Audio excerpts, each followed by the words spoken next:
I know. Really special day. Yeah, first time a little nervous. No, I have been gone for 5 days, so it does feel like forever since last It's been year. a minute since you've been here. Yeah, people was like, oh yeah, you still work here.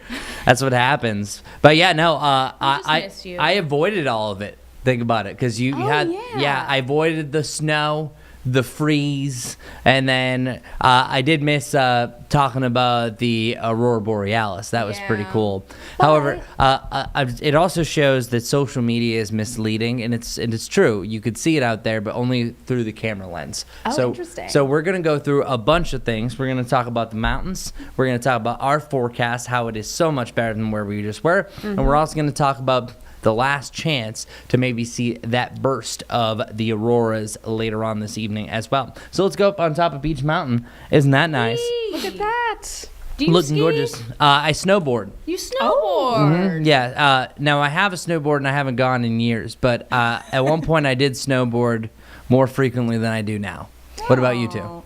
Well, she's about to go on potentially a ski trip. I may be going to Colorado next year, and I haven't skied since I snow skied since I was 17. So I might need to go hit the bunny slopes, but I can water ski and wakeboard. That sounds just as hard, if not harder, to me. Yeah, I'm just saying, if you're going out to Colorado, That's the big boys. Yeah, you need to go here because the Black Diamond here is like the bunny slope in Colorado. Right. That's like so. That's those are the majors. Yeah, yeah. So let's go to maybe App, Sugar, Beach, any one of those, and then maybe you'll be ready for the bunny slopes out in Colorado. Okay. But that's awesome. Yeah, the land where they have double black diamonds and such. Scary. But yeah, very scary, but exhilarating. Exhilarating. That was actually my. I think this maybe put a hiatus on my career. Is I felt like I was king of the world, going down fast as I've ever gone, and I was near the terrain park, and I was listening to Crazy Train. You know that gets you going. And all of a sudden I went off this jump, and I thought it was much smaller than it was. And next thing I know is I landed too far forward, and I hit the ground, saw 256 different colors, came to with the ski patrol giving me my goggles back, and I had a black eye for like 3 weeks, and sometimes when I get really tired, this eye still turns black. You know, What? Blackish, yeah. I think you get that really checked. did Ozzy some well there. Oh, with that I song. know. You know, you playing that, then you just tumble down. That's Crazy Train. It's babe. what he would have wanted. It was. What he would have wanted. Yeah, no. So yeah, I definitely knocked myself out, but you know what? It was a crazy train, It and when I do was. it again, probably not. But I will go snowboarding here. I'm good. Do you ski? I was going to say, on that note, that's finally on the coffin for me. I'm good. But y'all have fun. I'll have a hot chocolate, and I will wave y'all down. That's the thing. If you go on these trips, you don't need to go out. You can have just as much fun, if Hot not tub more. time. Oh Hot tub. Hot tub man. time. Something about the hot tub when it's cold outside, like, I don't know. That's a sweet spot. But anyways, we're cruising around here. As you can see, it's quiet. Nothing's going on.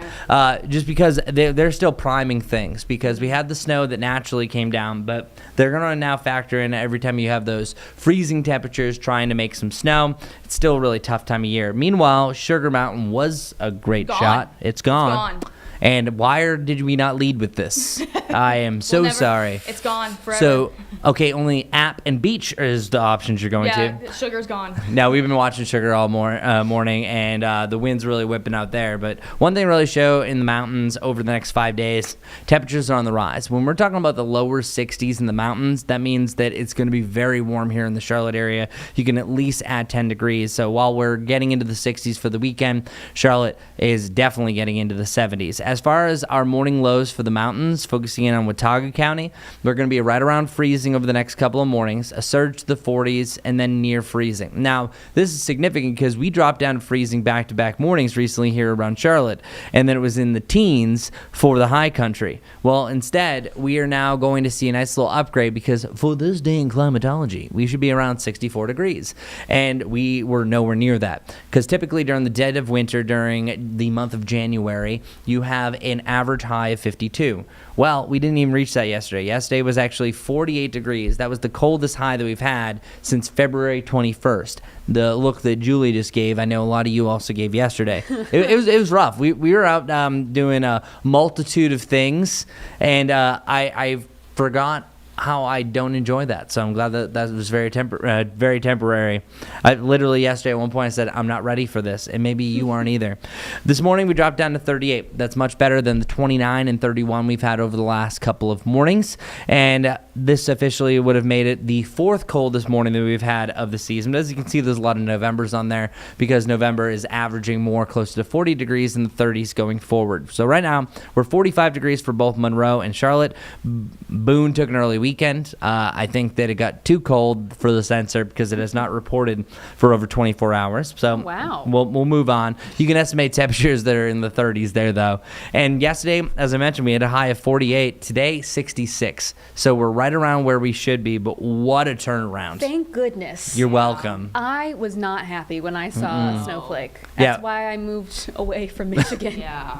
And yeah, we have this weather complaint box, and it was half the people at the station.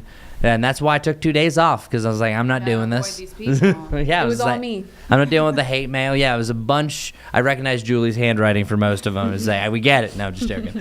But our highs today, mid-60s, as I mentioned. That's from Hickory for the Charlotte area. 52 around Boone, still sensational.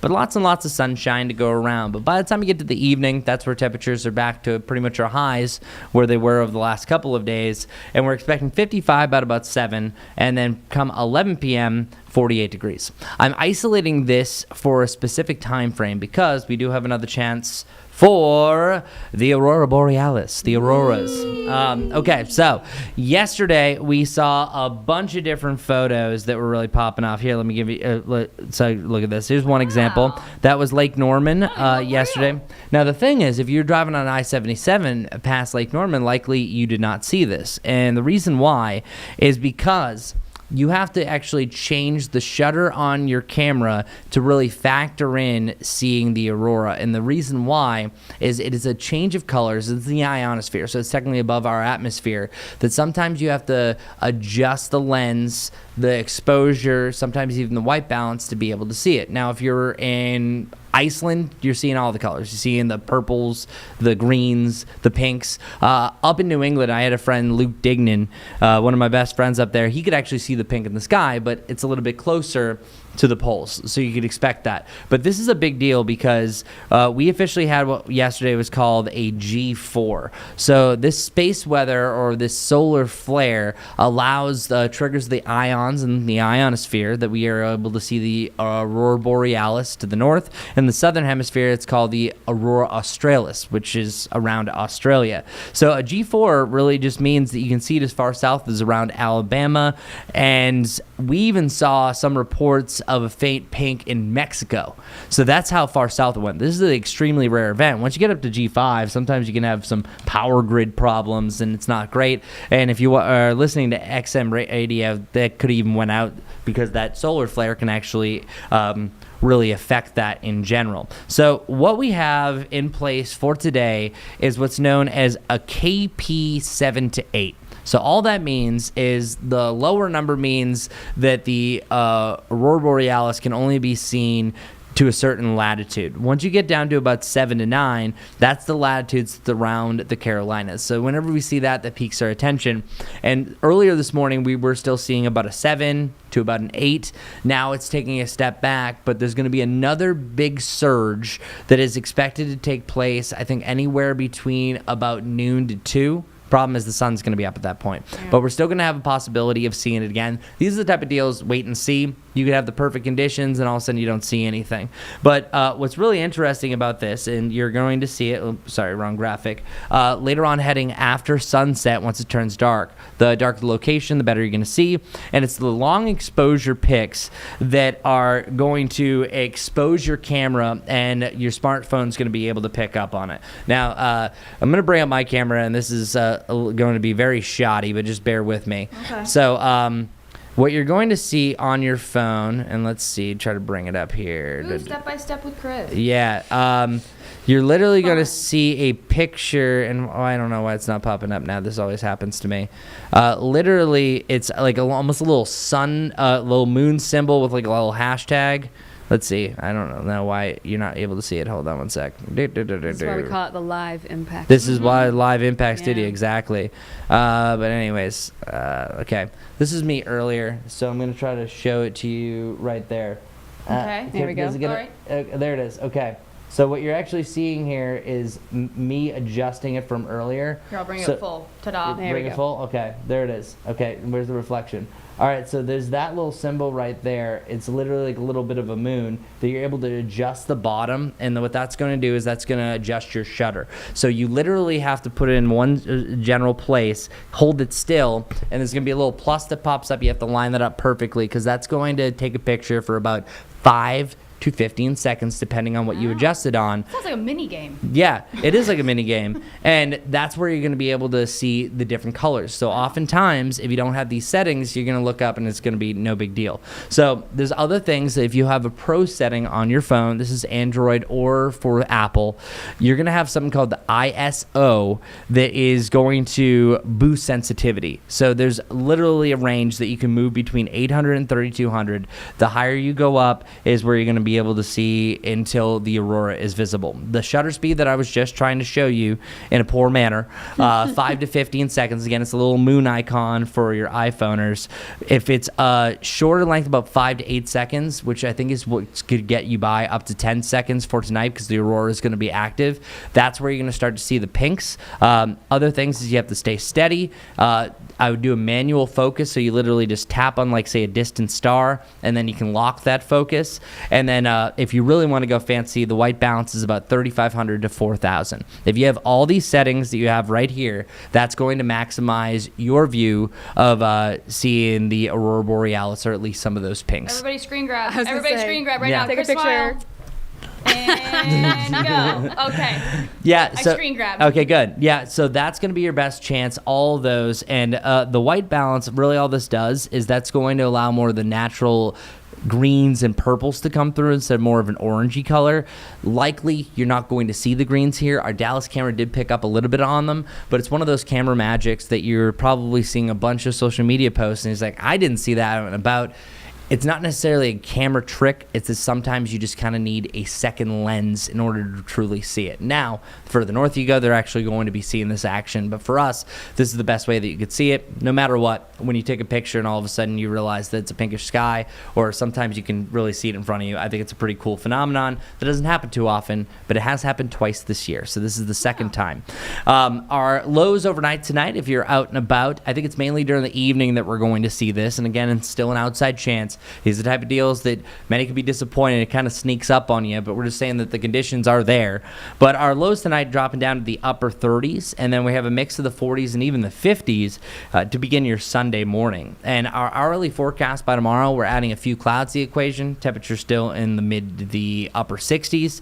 Wind still out of the west-southwest. That's going to crank up Mother Nature's thermostat. But then our surface map is really heading in a nice direction, because whenever you have a warm front that blasts winds out of the southwest in this type of nature, that's going to maximize your warm up. And we will see a little bit of rain right along the Tennessee border. I don't think that works its way towards the Charlotte area, so that's why we're going to stay perfectly dry. But as long as this front is above us, we're going to stay warm. We're going to see a cold front that eventually drops down, but instead of that really cooling us down like what we just saw, kind of brings us back to normal. The only reason why we were so cold recently is because literally a piece of the term that the media loves, and I know we're a part of it, the polar vortex came by. The polar vortex, all it is just this big ribbon of polar air that moves around the poles. But sometimes it wobbles and a piece can drop down. So literally we had a piece of the poles that dropped down, and that's the reason why we were so cold recently. Usually it doesn't last long, but that's why we saw such a big temperature swing, making it feel more like January compared to what we should have. Now, if that happens during January, we likely drop down into single-digit lows and even sometimes highs only in the teens. No, thank you. Yeah, so I'm good. Good. Y'all will not see me. nope. And then my weather complaint box will be extra full at that point. Yeah, I'm gonna start writing them now just in case. I'm going to move the box because we don't have time for that. No, just joking. Our weekend forecast, though, really trending in a nice direction. We have Nice. the mid 70s. I moved up to 77 on Sunday. At worst, these might fluctuate 2 degrees down, but you're still talking about the mid 70s. Mix in a few more clouds. It'll be a nice warm start on Sunday. And then once that front passes, it's not even a big drop or any means. You have the mid 70s go to the mid 60s, which, by the way, we should be around 64 this time of year. By the end of this 7-day forecast, that new high is going to average around 61, 62. So we're still above that. So this is a really nice set of 7 days that we have on that Jerry Hunt Supercenter 7-day forecast. So enjoy it all. Precipitation chances, look at that. You don't have one until not this Friday, next Friday. Beautiful. Great. I will remove my complaints that I gave you. Okay, because you had pre-written ones. I knew it. I will take them back. I knew it. I'll take them back. What are we looking at here? What is that? Oh, I don't know. That didn't mean to. This is, yeah, this was the Aurora picture that we had, but it was one of those two-parters that we overlaid it over a hail picture, so Gotcha. you weren't supposed to see that. Surprise. Okay. Yeah. Surprise. Hello. Yeah, no hail in the forecast nor any rain You chances. said Great. April Fools, everybody. Gotcha. Hail. November Fools. Okay. Thank you, Well, Chris. cool, Chris. Thank you very much. Good news. Yeah, great news. Great Cool. news. What more could you want? Celebrate good times. Come on. I know. Especially because people are traveling, things People like are that. traveling. Good we weather. got the Southern Christmas show coming up this week. That's So right. it's a good weekend to go. But it's gonna be. Yep, the fleeting weekends for the Ren Fest. That's right. Yeah, Getting so close. and I believe this weekend is the first one for Winterfest at Carowinds as well. I think you're So right. that's going Carowinds really a great Winterfest. forecast in general. I'm pretty sure it starts on the 15th, 16th. Let's see. Winterfest, beep, beep, beep, beep, beep, beep. I missed Scarowinds this year, so maybe I'll go to Winterfest. Winterfest is great. Calendar Is it now. It there? is. It's magical. Chris is correct. Okay. 15. As usual. Okay. As we It's nice to hear that because I usually don't hear that at home.